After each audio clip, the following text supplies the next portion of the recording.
వరంగల్ జిల్లా కల్లెడ ప్రభుత్వ పాఠశాల గ్రౌండ్లో 10ఏళ్ల అమ్మాయి కాళ్లకు బూట్లు కూడా లేకుండా జోరుగా పరిగెడుతోంది. ఇంతలో కొంతమంది పిల్లలు అక్కడికి వచ్చారు. పరిగెడుతోన్న ఆ అమ్మాయిని కోతిపిల్ల కోతిపిల్ల అని ఎగతాళి చేయడం మొదలుపెట్టారు. కాసేపు భరించిన ఆ అమ్మాయి తర్వాత ఓర్చుకోలేకపోయింది. నేరుగా ఇంటికి వెళ్లి తల్లిదండ్రులకు చెప్పింది. తన కూతుర్ని చూసుకున్న తల్లిదండ్రులు మేమేం పాపం చేశాం దేవుడా అంటూ బరువెక్కిన హృదయంతో కన్నీరు పెట్టుకున్నారు. కచ్చేస్తే సరిగ్గా 14 ఏళ్ల తర్వాత కోతిపిల్ల కోతిపిల్ల అంటూ అవమానపడ్డ ఆ అమ్మాయే దేశాన్ని గర్వపడేలా చేసింది. పారాలింపిక్స్ లో కాంస్య పతకం సాధించి యావత్ దేశ ప్రజలతో శభాష్ అనిపించుకుంది. ఆ అమ్మాయి వరంగల్ జిల్లా కల్లెడకు చెందిన జీవన్జీ దీప్తి. నిరుపేద కుటుంబానికి చెందిన ధనలక్ష్మి యాదగిరి దంపతులకు 2003 సెప్టెంబర్ 27న దీప్తి జన్మించింది. అయితే ధనలక్ష్మి యాదగిరిలది మేనరికం పెళ్లి కావటంతో దీప్తి గ్రహణం మొర్రితో పుట్టింది. ఆపరేషన్ తర్వాత కూడా ఆమె ముఖంపై ఆ ఛాయలు కనిపించేవి. సాధారణ ఆడపిల్లలతో పోలిస్తే దీప్తి తల కొంచెం చిన్నగా ఉంటుంది. అలాగే చిన్నప్పటి నుంచి మానసిక ఎదుగుదల సమస్య కూడా ఉంది. వీటితో పాటు దీప్తికి మూర్ఛవ్యాధి వచ్చింది. ఇప్పటికీ ఫిట్స్ వస్తాయి. ఒక్కసారి ఫిట్స్ వస్తే 2-3 రోజులు కోలుకోలేదు. ఇన్ని అనారోగ్య సమస్యలతో సతమతమయ్యే దీప్తి ఏ విషయాన్నైనా వివరించి చెప్పలేదు. క్లుప్తంగా 1-2 మాటలే మాట్లాడుతుంది. గ్రహణం మొర్రి బాధితురాలైన దీప్తిని అందరూ కోతిపిల్ల కోతిపిల్ల అని ఎగతాళి చేసేవాళ్లు. జనాల వెక్కిరింతలు చూసి దీప్తి ఒంటరిగా కూర్చొని ఏడ్చేది. కూతురి బాధ చూసిన తల్లిదండ్రులు కూడా ఎన్నోసార్లు కన్నీరు పెట్టుకున్నారు. కానీ దీప్తి చిన్ననాటి నుంచే చురుకైన పిల్ల. పాఠశాలలో దీప్తి చదువులో కంటే ఆటల్లోనే ఎక్కువగా రాణించేది. స్వాతంత్ర గణతంత్ర దినోత్సవాల నాడు జరిగే పరుగు పందెంలో దీప్తి ప్రతిభను కల్లెడలోని రూరల్ డెవలప్మెంట్ ఫౌండేషన్ ఆర్డీఎఫ్ పాఠశాల వ్యాయామ ఉపాధ్యాయుడు వెంకటేశ్వర్లు గుర్తించారు. ఆ తర్వాత ఆమెను ప్రోత్సహించారు. ఓ రోజు తెలంగాణలోని ఖమ్మంలో పాఠశాల స్థాయి పోటీల్లో పాల్గొన్న దీప్తి ట్రాక్ పై బూట్లు లేకుండానే పరిగెత్తి బంగారు పతకం సాధించింది. ఈ పరుగు sports authority of India coach Nagapuri Ramesh ను ఆకర్షించింది. వెంటనే దీప్తిని స్థాయిలో చేర్పించాలని పీఈటీ వెంకటేశ్వర్లకు కోచ్ నాగపురి రమేష్ సూచించారు. కానీ దీప్తి తల్లిదండ్రులు ఒప్పుకోలేదు. దీప్తి ఒక ఆడపిల్ల, అందులోనూ ఎన్నో అనారోగ్య సమస్యలతో బాధపడుతోంది. తనకు చన్నీటి స్నానం పడదు. అన్నిటికంటే ముఖ్యంగా తనకు మూర్ఛవ్యాధి ఉంది. ఎప్పుడు ఎలా ఉంటుందో చెప్పలేం. అందుకే దీప్తిని కోచింగ్ కు పంపలేమని చెప్పేశాం. వాస్తవానికి పరుగు పందెం అంటే ఇంత పెద్ద స్థాయిలో ఉంటుందని కూడా తెలియదు. చిన్నపిల్ల కదా అనుకున్నాం.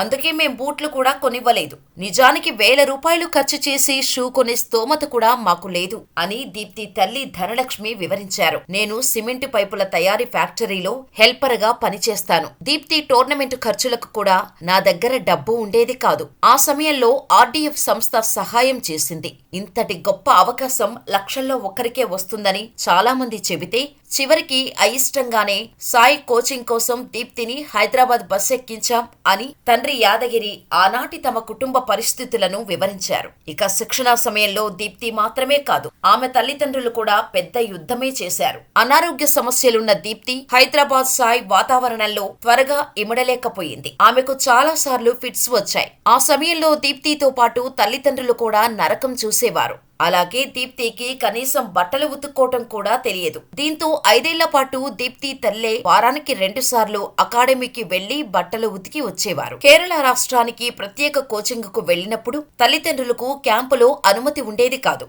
దీంతో ధనలక్ష్మి బయట హాస్టల్లో ఒంటరిగా ఉంటూ ప్రాక్టీస్ సమయానికి దీప్తి పక్కనే ఉండేవారు. భగవంతుడే తన కూతురు లోపల ఉన్నాడేమో, అందుకే ఇలా పరిగెత్తుతోంది అని ధనలక్ష్మి పాత జ్ఞాపకాలు గుర్తు చేసుకున్నారు. కఠోర శిక్షణ తర్వాత దీప్తి పతకాల వేట మొదలుపెట్టింది. 2023లో చైనాలోని హాంగ్జౌలో జరిగిన ఆసియన్ పారా గేమ్స్ లో బంగారు పతకం సాధించింది. 2024 మే నెలలో జపాన్లోని కోబేలో జరిగిన world para athletics championship 400 meters T20 విభాగంలో దీప్తి ప్రపంచ రికార్డు నెలకొల్పింది. ఈ రేసును ఆమె 55.07 సెకన్లలో పూర్తి చేసింది. దీంతో పారిస్ పారాలింపిక్స్ పోటీలకు ఆమె నేరుగా క్వాలిఫై అయింది.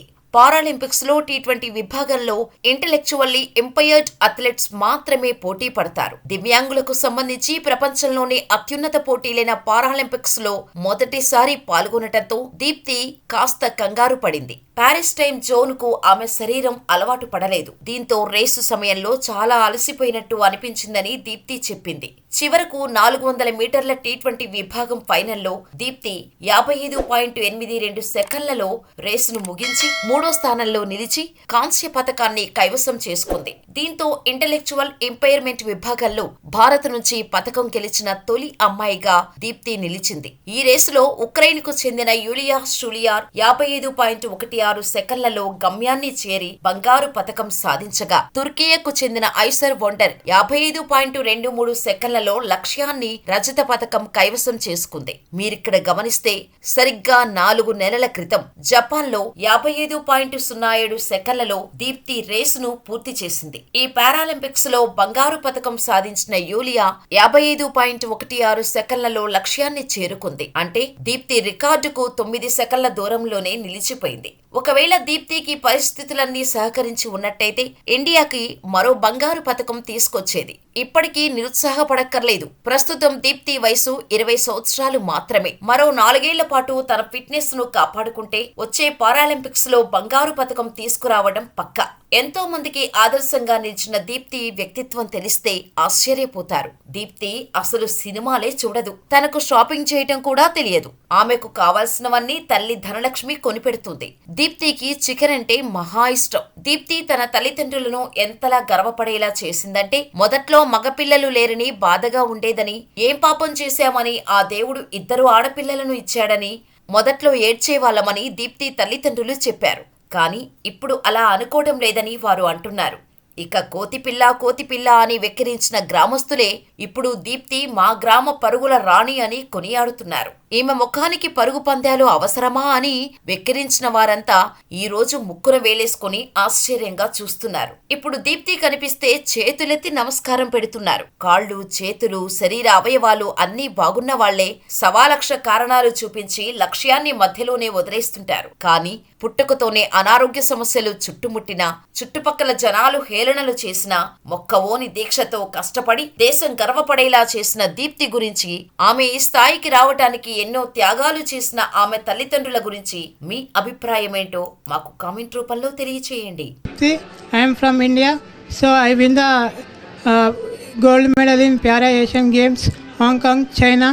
So India will make proud, and I thanks to PCI, Satyanarayan sir, and thanks to Sports Authority of India, and thanks to Gopi Chandra. An amazing race that has seen the world record and the European record both go, and Givenchy at the age of 20 takes the title for India.